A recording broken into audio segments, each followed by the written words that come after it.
Okay, so the stage is set. Two of the most complete teams of IPL 2026.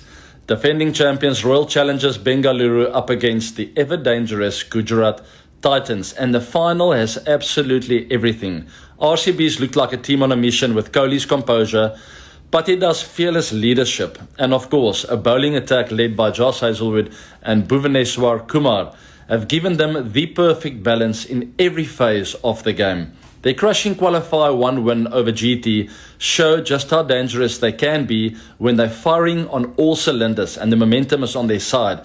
But Gujarat Titans don't go away easily. Shubman Gill arrives at the final with a magnificent 100 in qualifier 2, and Sai Sudarshan, Jos Buttler and Rashid Khan, Kagiso Rabada give GT match winners across the board. When they get their top order firing, they can take the game away in a matter of overs.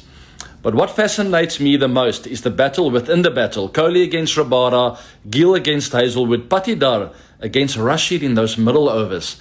Those moments could decide the trophy. My prediction, GT have the firepower, but RCB looks slightly more settled, more balanced and more confident. Under pressure right now, and that's what will count. So it's Royal Challengers Bengaluru to go back-to-back for me. Whatever happens, expect a final worthy of the occasion and enjoy the match with Wolf 777.